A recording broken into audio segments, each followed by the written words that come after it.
የእቴጌ ጣይቱ የአመራር ብልሃትና በአድዋ ጦርነት ወቅት ያበረከቱት ጉልህ አስተዋጽኦ።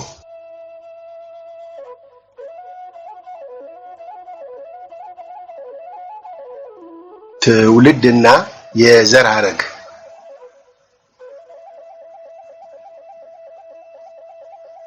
አብዛኛዎቹ ምሁራን እንደሚስማሙበት ከሆነ ለቤተሰባቸው ሶስተኛ ልጅ የሆኑት እቴጌ ጣይቱ የተወለዱት ግንቦት 3 ቀን 1843 ዓመተ ምህረት ነው። አባታቸው ራስ ብጡል ኃይለ ማርያም የእጁና የጎንደር ሰው ናቸው። እናታቸው ጎጃም ክፍለ ሀገር የተወለዱት ወይዘሮ ይወብዳር ይባላሉ። እቴጌ ጣይቱ በልጅነታቸው አማርኛ ማንበብና መጻፍ ተምረዋል። በገናም የመደርደር ችሎታ ነበራቸው። እቴጌ ጣይቱ ግዕዝን በደንብ የተረዱ ከመሆናቸውም በላይ የዲፕሎማሲ የፖለቲካና የኢኮኖሚ ትምህርትም እንዳገኙ ይታመናል። የእቴጌ ጣይቱ ወላጆች በጊዜያቸው የጎጃም፣ የእጁ፣ የወሎና የቤገም ገዢዎች እንደነበሩ ይነገራል።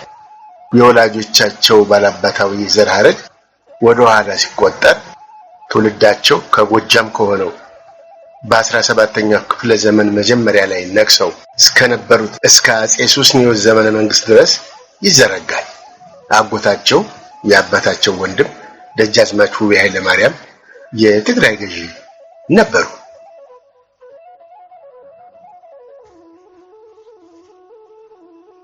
የእቴጌ ጣይቱ የአመራር ብስለትና ያበረከቱት አስተዋጽኦ።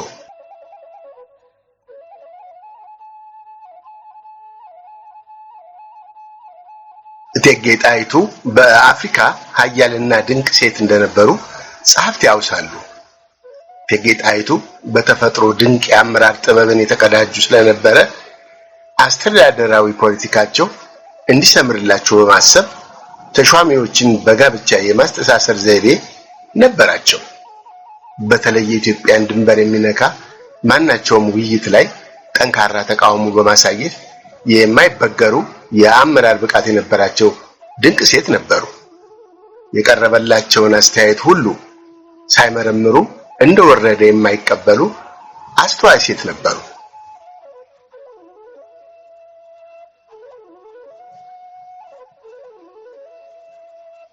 አዲስ አበባን የቆረቆሩ እቴጌ ጣይቱ ናቸው።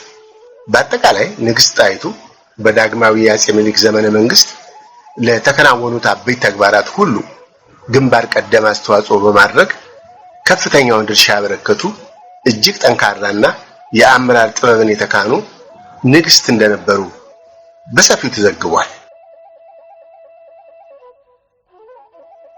እቴጌ ጣይቱ ዳግማዊ ምኒልክ ሐረር ዘመቻ ላይ እንዳሉ የመንግስታቸው መቀመጫ የነበረውን እንጦጦን ለቀው ከእንጦጦ በስተደቡብ ወደሚገኘው የተንጣለለ ሜዳ ላይ ማዕከላዊ ግዛታቸውን ማለትም የአሁኗን አዲስ አበባን በ1879 ዓመተ ምህረት ቆረቆሩ።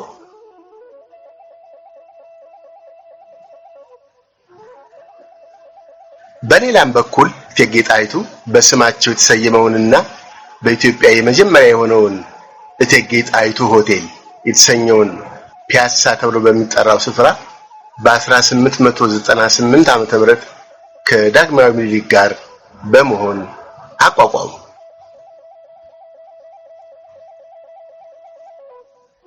የሆቴሉንም ስራ ራሳቸው እያስተናገዱና በነፃም እየጋበዙ እንዳለማመዱት ይነገራል። አዲስ አበባ በማዕከላዊ ከተማነት ጸንታ እንድትመሰረት ካደረጉት ምክንያቶች መካከል አንደኛ በእንጦጦ ሰፋሪዎች ዘንድ በሙቀቱና በፈዋሽነቱ ይዘወተር የነበረው ፍልውሃ መኖር፣ ሁለተኛ ግቢ ተብሎ የሚታወቀው የአሁኑ የሚኒሊክ ቤተመንግስት መታነጽ፣ በኋላም የመናገሻ ካቴድራል ቅዱስ ጊዮርጊስ ቤተክርስቲያን ተሰርቶና በአካባቢው የአራዳ ገበያ መድራት፣ ሶስተኛ የዲፕሎማቲክ ሚስዮኖች ሰፋፊ መሬቶችን ይዘው መደላደላቸው፣ አራተኛ ምኒልክ ከአውስትራሊያ ያስመጡት የባህር ዛፍ ተክል የነበረውን የህንጻና የማገዶን ችግር ማቃለሉ እና አምስተኛ የከተማ ቦታዎች እየተመዘገቡ የባለ ንብረትነት ካርታ መታደሉና በሌሎች ምክንያቶች የአዲስ አበባ ከተማ የኢትዮጵያ ዋና ከተማነቷ ለዘለቄታው ሊረጋገጥ ችሏል።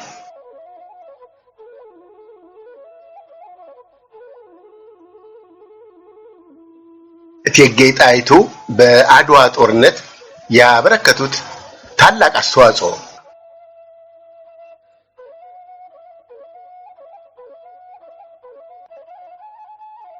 እቴጌ ጣይቱ የውጫሌን ውል በተመለከተ ጠንካራ አመራር የሰጡና ወሳኝ ሚና የተጫወቱ መሪ ነበሩ። እቴጌ ጣይቱ የውጫሌን ውል በተመለከተ ሲወያዩ የኢጣሊያ ተወካይ የሆነው የአንቶኔሊ ንግግር ስላበሳጫቸው ወዲያውኑ የእርሱ ንግግር አቋርጠው ያ አንቀጽ የሚለውን ነገር እኛም ለሀያላን መንግስታት አሳውቀናል፣ እንዳንተ ሁሉ እኛም ክብራችንን እንጠብቃለን፣ እናንተ የምትመኙት ኢትዮጵያ በእናንተ ስልጣን ስር እንድትሆን ነው፣ ይህ ለምን ጊዜም የማይሆን ነገር ነው በማለት መልስ ሰጥተውታል። አንቶኔሊ የውጫሌን ውል የኢጣሊያ መንግስት በጦር ኃይል እንደሚያስከብር በተናገረ ጊዜ ይህን ንግግር የሰሙት እቴጌ ጣይቱ እየሳቁ የዛሬ ሳምንት አድርገው በዚህ የሚደነግጥልህ የለም፣ ሂድ የፎከክበትን አድርግ፣ እግሩን ለጠጠር ደረቱን ለጦር ሰጥቶ አገሩን የሚያድን ሰው በዚህ የሌለ አይምሰልህ፣ የገዛ ደሙን ገብሮ ለገዛ አገሩ መሞት ጌጥ ነው እንጂ ሞት አይባልም፣ አሁንም ሂድ አይምሽብህ፣ የፎከክበትን በፈቀደ ጊዜ አድርገው፣ እኛም ከዚህ እንቆይሃለን ካሉት በኋላ እኔ ሴት ነኝ፣ ጦርነት አልወድም፣ ግን እንዲህ መሳዩን ውል ከመቀበል ጦርነት እመርጣለሁ በማለት ቁርጥ ያለ የአገር ወዳድ የጀግና መልስ ሰጥተውታል።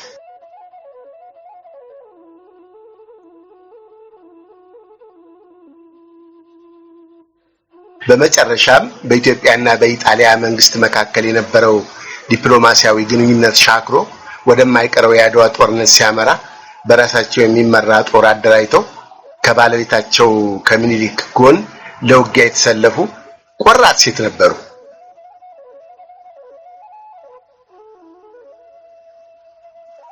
እቴጌ ጣይቱ ለማይቀረው የአድዋ ጦርነት ከአፄ ምኒልክ ጋር መቀሌ ከደረሱ በኋላ የጦር አለቆች የሆኑትን እነ ራስ መኮንን ሰብስበው አንድ የኢጣሊያ ሹም እናንተን ሁሉ ንቆ እስኪመሽግ ድረስ ዝም ብላችሁ በመቆየታችሁ አፈርኩባችሁ ብለዋቸዋል። የመቀሌ ጠላት ምሽግ በወንዶች ጀግንነት አልፈታ ሲል በሴት በልሃት ተተካ። እቴጌ ጣይቱ ከመቀሌ ጣሊያኖች ምሽግ በግምት 75 ሜትር ርቀት የሚገኘውን የውሃ ጉድጓድ ጣሊያኖች ውሃ እንዳይቀዱ ለማድረግ 500 በሚሆኑ ኢትዮጵያውያን ወታደሮች እንዲያዝና እንዲጠበቅ አዘዙ። በዚህም መሰረት በምሽጉ ያሉት የኢጣሊያ ወታደሮችና እንስሳት ሳይቀሩ በውሃ ጦት እጅግ ተሰቃዩ። በኢጣሊያ ያሉ ጋዜጦችም ታላቅ ምሽግ ነው የተባለውንም የመቀሌ ምሽጋችንን ደግሞ በውሃ ጦት ለቀቅን። ይህ የኢጣሊያን መንግስት ውድቀት ስለሚያሳይ መንግስታችን ድል መደረጉን አምኖ ከአበሻ ምድር ለቆ መውጣት አለበት በማለት ጽፈዋል። በመጨረሻም በእኚህ ጀግና ሴት ብልሃት ጠላት ውሃ ጥሙን መቋቋም ባለመቻሉ ምክንያት ጠንካራ ምሽጉን ለቆ ለመውጣት ተገዷል።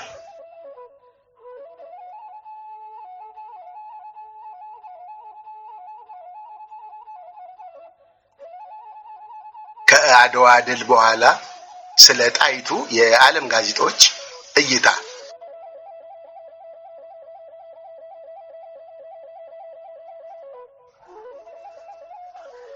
የኒውዮርክ ታይምስ፣ የፈረንሳዩ ጋዜጣ ለፐቲት ጆርናል እና ሃርፐርስ ዊክሊ የተባሉት ዓለም አቀፍ ጋዜጦች ስለ አድዋ ድል ሲተርኩ እቴጌ ጣይቱ በ3ኛው ክፍለ ዘመን በኢጣሊያ የፓልምሪን ኢምፓየር ንግስት ከነበረችው ከንግስት ዜኖቢያ ከክርስቶስ ልደት በፊት ከ51ኛው እስከ 30ኛው ዓመተ ዓለም የግብፁ የፕቶሎሚክ ስርወ መንግስት የመጨረሻዋ ንግስት ከነበረችው ከክሊዮፓትራና እንዲሁም በ18ኛው ክፍለ ዘመን የሩሲያ ንግስት ከነበረችው ከታላቋ ካትሪን ጋር እያመሳሰሉ ኃያልነቷን በመግለጽ ዘግበዋል።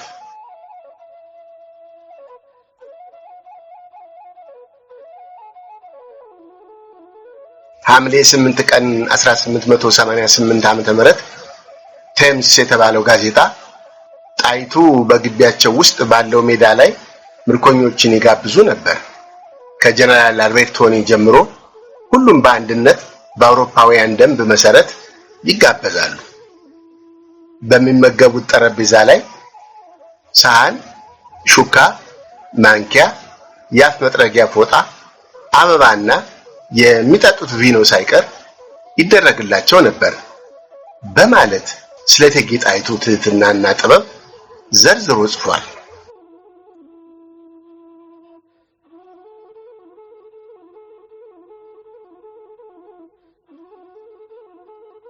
በኢጣሊያ ሀገር የሚገኝ አንድ የጣፋጭ ከረሜላ አምራች ፋብሪካ ቪቪደንት በተሰኘው የፋብሪካው ብራንድ ምርት ላይ የእቴጌ ጣይቱ መታሰቢያ ይሁን በማለት የእቴጌ ጣይቱን ምስልና ስም በማውጣት ለ60 ዓመታት ያህል በተከታታይ ለሽያጭ አቅርቦት እንደነበረ ተረጋግጧል።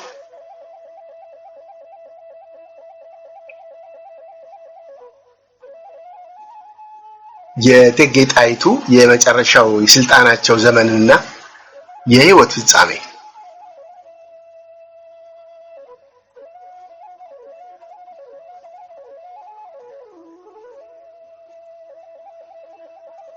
ዳግማዊ አፄ ምኒልክ በታመሙባቸው የመጀመሪያ ዓመታት የእቴጌ ጣይቱ ስልጣን እያደገ መጥቶ ብዙዎቹን የሸዋ መኳንንት ስጋት ላይ ጥሏቸው ነበር። ቀድሞውንም ቢሆን ጣይቱ ጠንካራ ባህሪ የነበራቸው በመሆኑ በዳግማዊ አፄ ምኒልክ ዘመነ መንግስትም ለተከናወኑት አበይት ተግባራት ግንባር ቀደም አስተዋጽኦ ማድረግ የቻሉ ጥበበኛና ታላቅ ሴት ነበሩ።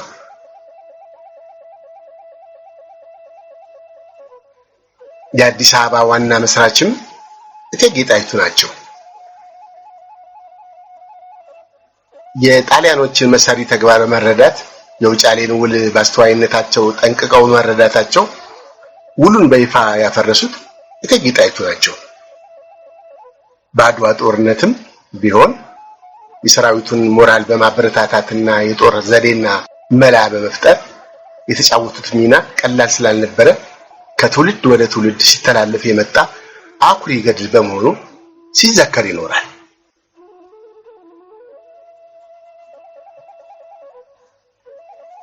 የምኒልክም ጤንነት ከጊዜ ወደ ጊዜ እያሽቆለቆለ በሄደበት ወቅት እቴጌ ጣይቱ አገሪቱን የማስተዳደሩን ድርሻ ለመረከብ ፍላጎት ስለነበራቸው ባለቤታቸውን ወክለው በመሰላቸው መንገድ ባለስልጣናትን ሹምሽር ማድረግ ሲጀምሩ በሚሰጧቸው ውሳኔዎች ላይ የእርሳቸው የስልጣን ተቀናቃኞች ደስተኞች አልነበሩም።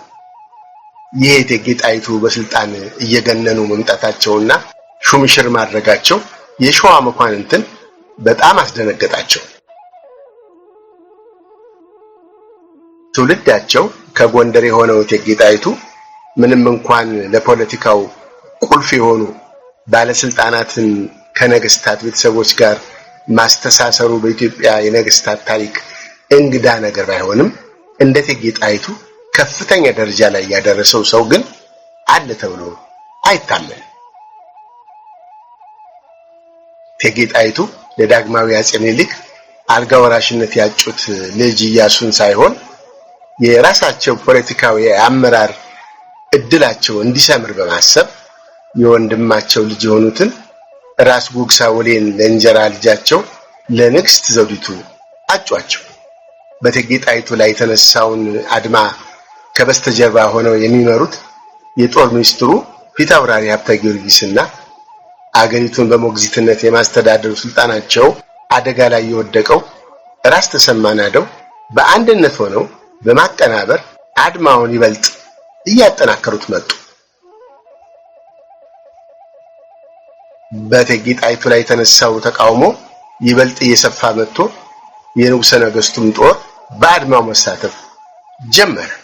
በዚህም መሰረት ተቀናቃኞቻቸው እቴጌ ጣይቱን ከስልጣናቸው ገለል ለማድረግ በሚያደርጉት ጥረት ተክለ ሃይማኖት አደባባይ ተሰብስበው ባሳለፉት ውሳኔ ጣይቱ ከስልጣን ተገላ ባሏን በማስታመም ብቻ እንድትወሰን የሚለውን ሐሳባቸውን በአቡነ ማቴዎስ በኩል ለማስተላለፍ ሞክረው ነበር። ሆኖም እቴጌ ጣይቱ የአቡኑን ሽምግልና በበጎ ዓይን አልተመለከቱትም። እቴጌ ጣይቱ በበኩላቸው ለአዲስ አበባ አድባራትና ለውጭ ሀገር ዲፕሎማቲክ ሚስዮኖች የደረሰባቸው ሁኔታ በመግለጽ ደብዳቤ ጽፈው እርዳታቸውን ተማጸኑ። በጻፉትም ደብዳቤ እርሳቸው ውድ ባለቤታቸውን እያስታመሙ ሳለ አድመኞች የተነሱባቸው መሆኑን በዲፕሎማሲያዊ ቋንቋ በተቀመመ ቃላት አስተዛዝነው ቢጽፉም ደብዳቤው ምንም ውጤት ሳያስገኝላቸው ቀረ። የእቴጌ ጣይቱ ደጋፊዎችና ተቆርቋሪዎችም ማለትም የጎንደሩ ዘመዳቸው የደጃዝማች አያሌው ብሩ የወንድማቸው ልጅ የራስ ጉግሳ ወሌና ብርቱ ሰራዊት የነበራቸው የእቴጌ ጣይቱ ወንድም ራስ ወሌ ብጡል ነበሩ።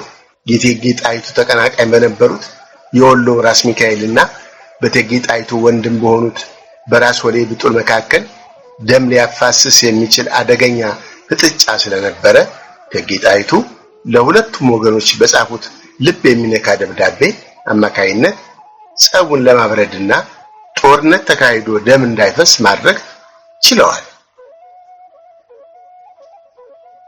ይህም ፖለቲካዊ ተግባራቸው እቴጌ ጣይቱ በመጨረሻው ዘመናቸው በበጎነቱ ሲታወስ የሚኖር ርኅራኄ የተሞላበት ተግባር ሆኖ በታሪክ ተመዝግቦላቸዋል። እቴጌ ጣይቱ በተቀናቃኞቻቸው በመሸነፋቸው ቤተመንግስቱን ለቀው ቀድሞ ወደሚወዱት ወደ እንጦጦ ማርያም ቤተክርስቲያን ሄደው በግዞት እንዲቀመጡ ተገደዱ። በመጨረሻም ወደ ትውልድ ሀገራቸው ወደ ጎንደር ሄደው ቀሪ ዕድሜያቸውን እንዲያሳልፉ ቢጠይቁም ሊፈቀድላቸው አልቻለም። በዚህም ምክንያት በእንጦጦ ማርያም ቤተክርስቲያን በግዞት እንደተቀመጡ በየካቲት ወር 1910 ዓመተ ምህረት ሕይወታቸው ሊያልፍ ችሏል።